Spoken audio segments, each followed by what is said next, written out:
It's also, I feel like the landscape is changing so dramatically, so quickly. Like one time it's all, it's all vertical video, or one time it's all like traditional landscape video, and the next thing you see is like, oh, well, now it's vertical, and then it's 10 seconds on a story. Well, I know it was 30 seconds, and now it's like 3 minutes as of recently.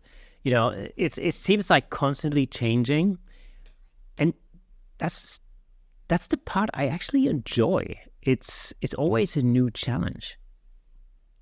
Yeah, one of the things I often say is two things. One is being a photographer or videographer is the tech. It's a tech industry. It's almost like you're in a, 20 years ago, camera guys were just camera guys. Like they didn't really, I'm not gonna say touch computers, but they weren't tech guys. Like they didn't face the changes that the tech industry faced. They shot on the same camera body for 15 years. They weren't tech people, and that was okay. We live in a world now where to be a camera guy or to be a content creator, you have to be a tech person. You have to be up on the latest trends. I mean, in 2025, moving forward, you have to touch AI if you're in the industry. Like you can't avoid it. So that's where I like where things are, because I've always been a tech guy. I've always been a computer guy. And you just have to look at things just a little different. What I love about your sort of approach to AI is how I remember a fairly recent video that I saw that you made where you sort of you talked about, I think it was 5 different ways of using ChatGPT or something, which is brilliant. I mean, I watched that and I'm thinking, oh yeah, that's a really good idea. Brilliant. Especially that thing where you went like, okay, ChatGPT, give me an image of a website that, an ideal website. And it just goes boom, and you go, oh yeah, dang, that's really good, So it's, I mean, it's, if you think about it, the way that technology has changed what we're capable of doing now in comparison to just 10 years ago. And I mean, everything from high-speed internet, so we can have these conversations halfway around the planet. I mean, you're literally on the other side of the planet from where I'm sitting right now, and yet we can have a conversation as if you were just over there, right? And record it all, and without that much effort, put it together and then release it on a platform that allows us to put our own content out there and reach an audience. 10, 15 years ago, this would have been the work of a production team. You would need a producer and camera operators and script writers and audio engineers and video editors and like techie people that beam shit up to a satellite. So they then a truck. Yeah, a truck. Exactly. I mean, not too long ago. I mean, it feels like it wasn't that long. It was probably about 10 years ago, but maybe a little bit more. I remember recording a show at one of the BBC radio studios, the bloody BBC, right? As a musician, which was what I did too back then. And I remember literally in the back, in the loading bay area, was a truck, the satellite truck, and all the cables ran out of the back of the studio into that truck, and they would basically beam that up to the satellite. And now I'm sitting here in my living room, literally, right, recording this podcast, and I upload it in no time at all so that it can be viewed all over the planet, which was like a prerequisite of like TV stations and professional, in inverted commas, professional broadcasting institutions or whatever, not too long ago. But it also means, of course, that now as a content creator, as a photographer or videographer, or generally as a content creator, you got to wear a lot of different hats, because all of these specialized things that all these other people did back then, you now have to acquire the skills to do that yourself. So it's changed the very definition of what it means to be a photographer, hasn't it? And that's why I like to embrace the term content creator, because I think you wear all of those hats. And I like to think of the battle in the 90s or like 80s of TV versus film, where films was just so much more respected. I would never work in TV or going straight to DVD. It's probably not a quality movie if it doesn't go to the movies first. And now we're in a world where streaming, which is technically straight to VHS, straight to DVD, is king right now. Like, and it's going further down where not even that level of streaming. Like Netflix, number one competitor is YouTube.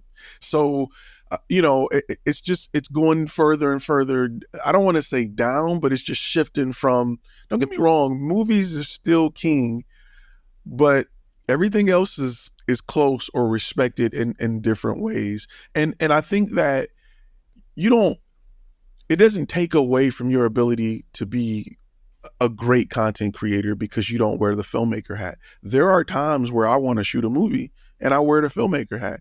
But guess what? Having the experience of being a content creator helps in a lot of different ways with being a filmmaker when I want to just be a filmmaker. So, I think that times are changed. Another thing too, and I talk about this often inside of Flash Film Academy, since COVID, a lot of TV stations were broadcasting with iPhones and iPads. What they learned during that is that viewers are perfectly fine with it. They love it. And now that the technology is caught up, image quality wise, they're not complaining. So you have big time news stations that are saying, why are we spending $1 million to send a truck out when I can send an iPad and a tripod? And people love it. So it's just, that's just where things are going. And the goal is always to embrace the change and not fight it or run away from it. Embrace it, get ahead of it, make some money with it before we kind of got a saying, make money with the new technology before it ends up on everybody's cell phone. So learn it, use it, sell it, make money with it before it end up as a feature on the next cell phone. And an example of this is if you had the ability to touch up an image, if you were an image editor and you were touching up headshots 10 years ago, things were great until the first Snapchat filter came out and everybody had, a perfect face.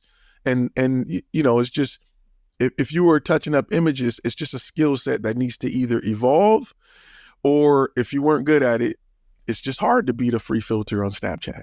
So use it, learn about it, and get ahead of it. So I had a really interesting conversation with Gary Hughes about the headshot business in general, and the impact of AI on that business. And his sort of take was that it will predominantly erode the sort of the low cost part of it, where you can use you can use an app now. You take a snapshot of yourself, and the app turns it into like a corporate headshot almost.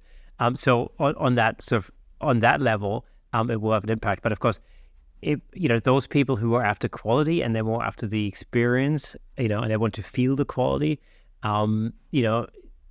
it's not really going to have much of an impact there. It's a little bit like, those people who, who drive, I don't know what the American equivalent is, like Fiat Pandas, which are like shitty little cars over here in Europe. They're not the same people that drive the Lexuses and the Mercedeses and the BMWs or whatever. They're just different people. You can flood the market with Fiat Pandas. Those people are not really going to change in any way, but it would mean that you have to change your business potentially in order to, keep up with the times. And that brings us to the sort of the business skill, business acumen that especially, solopreneurs really, really need. Why do you think it is that many photographers or videographers really overlook the importance of business skills? Oh, I think people think that because, and I'm gonna use this term lightly, because they are a victim of business, they understand it. They think that it's something that you can just look at the outside and know. But the truth is, business is like an apple pie. You can eat apple pies all your life. Doesn't mean you can make one. Doesn't mean you can bite into an apple pie and say, oh, the oven must have been on 425 degrees for 2 hours. Is, because if you go look at an apple pie recipe, there are ingredients that you're like, I had no idea this was an apple pie. I had no idea vanilla extract was in an apple pie. I've never tasted it, but I'm sure if you've been to an apple pie without it, you would know something's wrong. So people assume, or the mind makes people think that they understand and know business. Just buy low and sell high. And it's so much more to it that usually when people, especially when they join my academy, I got a term where you're going to hate me and then you're going to love me. You're going to hate me because you realize a lot of stuff you've done is incorrect and you're going to have to redo it. And then you're going to love me because now things are smooth. You've learned what you did wrong and you know that what we're teaching is right, because you can look at what you did and say, whoa, I was way off. I thought I was on, but I was way off.